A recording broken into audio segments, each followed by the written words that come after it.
45 साल के बाद आप इस कौम के एक मुंतखब वजीर आजम को इंसाफ नहीं दे सके, सिर्फ गलती तस्लीम कर सके, कमजोर करेगा, आर्म फोर्सेस को ड्रैग करेगा पॉलिटिक्स के अंदर।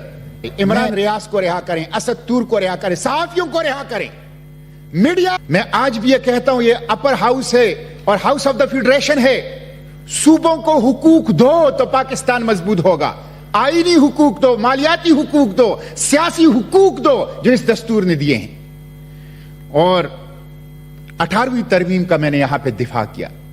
18वीं तरमीम मजबूत वफाक की जरूरत है। 18वीं तरमीम खुशहाल फेडरेटिंग यूनिट की जरूरत है। मैंने हमेशा से 18वीं तरमीम की गुज़िश्ता 6 साल में यहां पे दिफा किया है। मिस्टर चेयरमैन, आर्मी चीफ की तोसी मैं खड़ा रहा यहां, मैंने यहां एहतिजाज किया कि आर्मी चीफ की तोसी सियासत को कमजोर करेगा, पार्लियामेंट को कमजोर करेगा, आर्म फोर्सेस को ड्रैग करेगा पॉलिटिक्स के अंदर। मैं उस तोसी को बावजूद कोशिश और एहतिजाज के रोक नहीं सका। मिस्टर चेयरमैन, ट्रांसजेंडर एक्ट शर्मनाक एक्ट है, चैलेंज है हमारे अकदार के लिए, चैलेंज है हमारी रवायात के लिए, शर्म हया के लिए। मैं उसको तब्दील नहीं कर सका बावजूद कोशिश के। मिस्टर चेयरमैन, रेप के मुलजिम, रेप बहुत बड़ा खतरा है हमारे बच्चों के लिए। मैं पब्लिक हैंगिंग उन दरिंदों के लिए उसका कानून यहां से मंजूर नहीं कर सका। मिस्टर चेयरमैन, मैंने माफिया को एक्सपोज किया, वो माफिया जो हमारे गरीबों का खून चूस रहे हैं, वो माफिया जो शुगर माफिया, आटा माफिया, सरिया माफिया, सीमेंट माफिया, प्राइवेट बिजलीघर माफिया और फार्मा माफिया जो सबसे मजबूत है, जो हमारे गरीबों का खून चूस रहा है।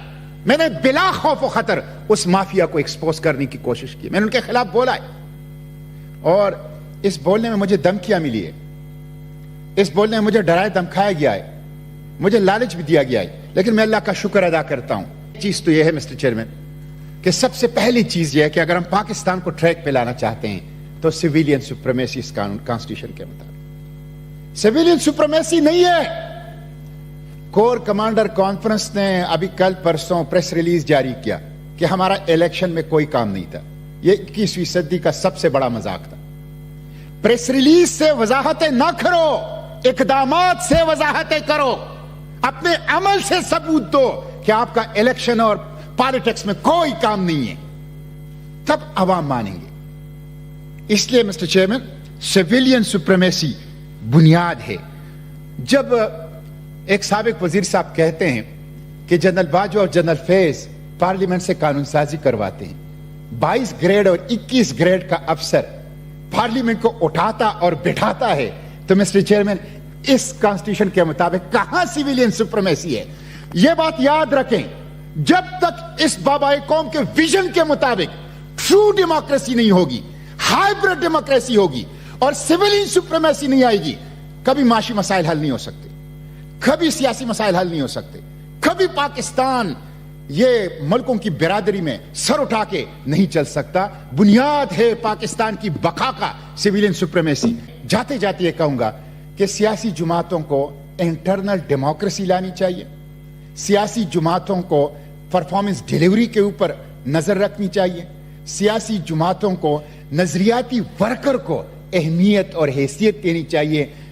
डीएनए की बुनियाद पर ओहदे तकसीम ना करें, मेरिटोक्रेसी करें, अहलियत और मेरिट की बुनियाद पे करें।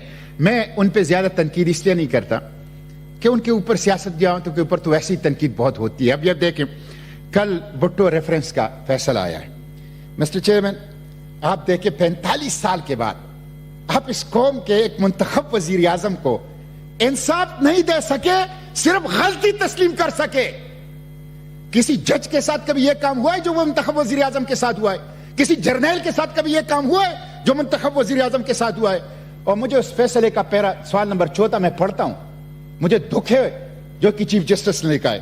4 नंबर पे सवाल पे जो प्रेसिडेंशियल रेफरेंस था उसमें था, क्या शहीद जुल्फकार अली भुट्टो के खिलाफ मुकदमे कत्ल का फैसला कुरान मजीद और नबी करीम सल्लल्लाहु अलैहि वसल्लम की सुन्नत में मज़कूर इस्लामी कवानीन के तकाजे पूरे करता है? अगर ऐसा है تو کیا موجودہ مقدمہ توبہ کے تصور کے تحت آتا ہے جس کا صریح ذکر قرآن مجید کے درج ذیل آیات میں ہوتا ہے؟ سورہ نساء آیت 17-18، سورہ بقرہ آیت 159، 160 اور 222، اور سورہ مائدہ آیت 39، سورہ اعراف آیت 153، سورہ نحل آیت نمبر 119 اور سورہ طٰہٰ آیت نمبر 82، نیز سنن ابن ماجہ حدیث نمبر 359۔ توبہ کے تصور کے اثرات اور نتائج کیا ہیں؟ اس پہ عدالت نے کیا کہا ہے؟ رائے۔ اس سوال پر ہمیں کوئی معاونت نہیں دی گئی، اس لیے اس پہ رائے دینا مناسب نہیں ہے۔ مجھے بہت دکھ ہے۔ آپ کے پاس فیڈرل شریعت کوڈ ہے، آپ نے قرآن و سنت کی روح سے ظلم کیا ہے، آپ کے پاس کونسل آف اسلامک آئیڈیالوجی ہے، آپ ان سے رائے لے سکتے تھے۔ تو سیاست دانوں کے ساتھ جو ظلم ہوا ہے، اس لیے میں سیاسی جماعتوں کے اوپر، میں پولیٹیکل ورکر سے بھی کہتا ہوں، آپ کے اوپر سارے لوگ تنقید کرتے ہیں، ایک دوسرے کے اوپر تنقید نہ کریں، ایک دوسرے کا ساتھ دیں۔ تو مجھے دکھ ہے، کل عدالت نے اپنے خلاف فیصلہ سنایا ہے، اور کل عدالت نے جو کیا ہے بہت تھوڑا ہے۔ مسٹر چیئرمین، میں یہ عرض کروں گا کہ سیاسی جماعتیں مذاکرات کریں،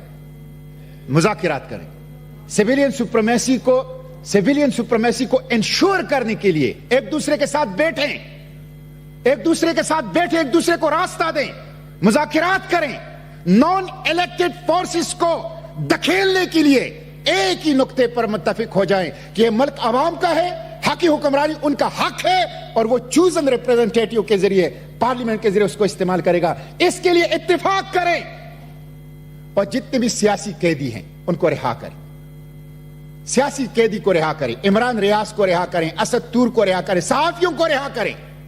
میڈیا آپ کا ہیراول دستہ ہے، جمہوریت کا ہیراول دستہ، دستوریت کا ہیراول دستہ، فنڈامنٹل رائٹ کا ہیراول دستہ کبھی بھی میڈیا کے آزادی کو کمپرومائز نہ کرے، ورنہ یہ پانسی سیاست دانوں کے گلے میں پڑے گی، سیاست دانوں کی قتل کا باعث بنے گی۔ اس لیے صحافت کو ہتھکڑیاں نہ ڈالیں، زنجیریں نہ ڈالیں۔ اسد طور کا، عمران ریاض کا، کوئی بھی دوسرے صحافی ہے، ان سب کی رہائی ملنی چاہیے۔ پولیٹیکل لیڈرشپ، عمران خان، باقی سیاسی لیڈر جتنے بھی ہیں، ان کو رہائی ملنی چاہیے، اور سیاست دانوں کو ایک دوسرے کے ساتھ بیٹھ کے بات کرنی چاہیے۔ مسٹر چیئرمین، میں آخر میں یہ کروں گا، اسلام آباد میں 6 سال رہا، مجھے ہائیکنگ سے بہت شوق ہے، میں ہفتے میں 3 دن ٹریل 5 اور ٹریل 3 پہ جاتا تھا۔ میں سمجھتا ہوں کہ یہ ہمیں آئندہ نسلوں کی امانت ہے۔ ہماری اسلام آباد کی اس فطری ماحول کو، مارگلہ کی قدرتی ماحول کو، اس کو تحفظ کرنے کے لیے یہ پارلیمنٹ کے اختیار میں چونکہ آتا ہے، اس لیے میں بات کر رہا ہوں، خصوصی طور پر کوشش کرنی چاہیے کہ ہم یہاں کے پہاڑ کو، یہاں کے جنگلوں کو، یہاں قدرتی چشموں کو، اس کو محفوظ کر سکیں۔ تو یہ ضرور اس پارلیمنٹ کو آئندہ نسلوں کے لیے اسلام آباد کی جو نیچرل بیوٹی ہے اور جو اس کا ایک فطری حسن ہے، اس کو محفوظ کرنے کے لیے کوشش کرنی چاہیے۔ مسٹر چیئرمین، میں سینٹ سے ریٹائر ہو رہا ہوں، مشن سے نہیں، سیاست سے نہیں، اور مسٹر چیئرمین اب میں پارلیمنٹ میں نہیں ہوں گا، لیکن سڑکوں پر پارلیمنٹ لگاؤں گا، چوکوں اور چوراہوں میں پارلیمنٹ لگاؤں گا، سیویلین سپریمیسی کے لیے، دستوریت کے لیے، فنڈامنٹل رائٹ کے لیے، میڈیا کی آزادی کے لیے، عوام کی پارلیمنٹ، سڑکوں کے اوپر، چوکوں اور چوراہوں کے اوپر۔ اس مشن کو انشاءاللہ جس طرح یہاں جاری رکھا ہے، اسی طرح باہر پبلک میں اور عوام کے اندر مسٹر چیئرمین میں اس کو جاری رکھوں گا۔ پاکستان زندہ باد، اسلام زندہ باد، پاکستان کے بہادر عوام زندہ باد، جمہوریت اور پارلیمنٹ زندہ باد۔ بہت شکریہ۔